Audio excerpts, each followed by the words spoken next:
La profetisa es puesta a prueba. En el año 1868, Dios usó a Ellen G. de White de una forma especial en la iglesia Washington, New Hampshire. Veamos un poco de la historia de esta iglesia, a fin de comprender el contexto de lo que sigue. Se trata de la congregación de adventistas observadores del sábado más antigua del mundo. Durante un tiempo habían tenido como pastor a Frederick Wheeler. Cuando a finales de los años 1850, Wheeler aceptó un llamado para trabajar como evangelista. La iglesia de Washington quedó sin pastor. La mayoría de las iglesias adventistas en aquellos momentos no tenían pastores por el simple hecho de que no había suficientes pastores ordenados y muchos de ellos estaban haciendo evangelismo. Después de haber tenido un pastor durante años, la iglesia y su congregación comenzaron a deteriorarse espiritualmente. De hecho, llegó un momento en el que prácticamente ya no se estaban realizando servicios de adoración. Algunos aún mantenían su suscripción de la revista de la iglesia, pero espiritualmente la congregación estaba en declive. James y Ellen White, conjuntamente con el pastor John N. Andrews, se enteraron de la situación y decidieron visitar la iglesia en Washington, New Hampshire. Se corrió la voz de que los esposos White visitarían la iglesia, así que algunos se preocuparon de que era necesario dar la impresión de que tenían servicios espirituales. Les parecía muy embarazoso admitir que las cosas no marchaban bien espiritualmente, así que organizaron los cultos. El 23 de diciembre de 1868 se organizó una reunión en el hogar de Cyrus Farnworth, que durante años había sido el primer anciano de la iglesia. La reunión duró 5 horas y en ella Dios le mostró a la hermana White el estado espiritual de varios de los miembros de la iglesia. Aunque nunca habían conocido personalmente a la mayoría de los presentes, bajo la dirección del Espíritu de Dios ella comenzó a señalar a cada persona y a describir lo que estaba sucediendo en su vida.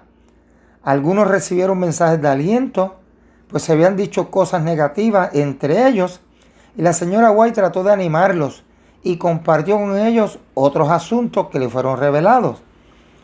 ¿Cómo podía saber todo eso si no era porque Dios se lo había mostrado? Ella acababa de llegar a la ciudad y, como mencioné, no conocía a muchos de los miembros de la iglesia. En cuanto a otros que estaban presentes ese día, se le mostró que tenían un comportamiento indebido, a pesar de que aparentaban vivir de otra manera.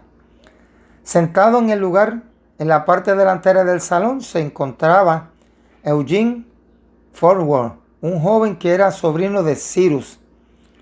Eugene pensó, si la hermana White es una profetisa auténtica, si no está haciendo esto porque alguien le ha contado todo lo que sucede aquí, entonces reprenderá a mi padre.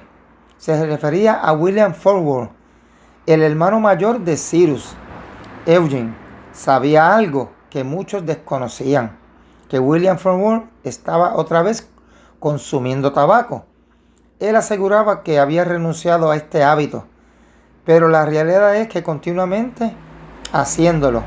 Cuando salía al bosque, en medio de la nieve, masticaba un poco de tabaco, escupía en la nieve y lo tapaba inmediato con su bota.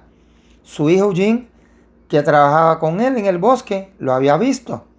Él sabía que su padre estaba siendo hipócrita. Así que Eugene estaba sentado allí pensando, si ella es una profeta auténtica, sacará el asunto a la luz y dirá lo que mi padre está haciendo. Y como él más adelante diría, casi tan pronto como este pensamiento pasó por su mente, la hermana White miró a William Farnworth y le dijo, y se me ha mostrado que usted es esclavo del hábito de la nicotina. ¿Qué cree usted que pudo pensar Eugene en ese momento?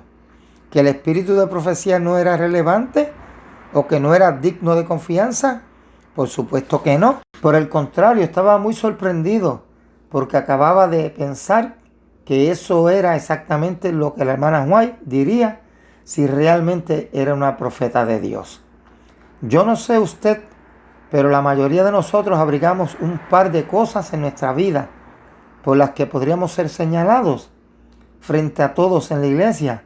Me imagino a los demás que estaban allí sentados, hundiéndose en sus sillas, pensando, espero que no me señale a mí.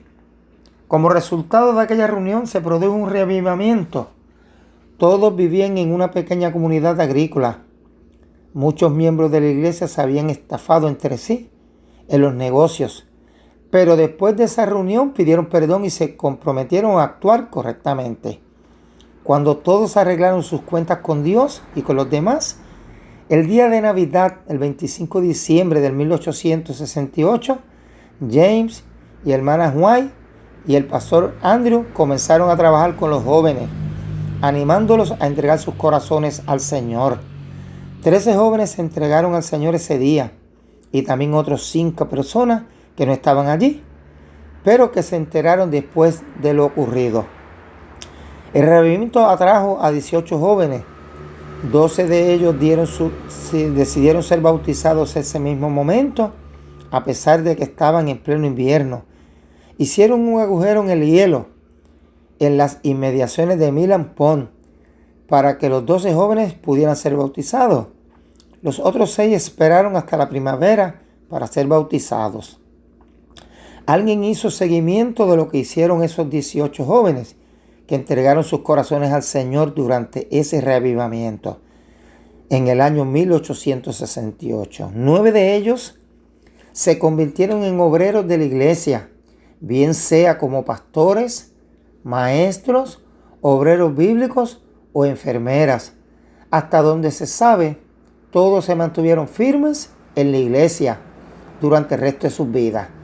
Esto demuestra cómo Dios obró para mostrar las verdades bíblicas y convertir a muchos de los que estaban en Washington, New Hampshire.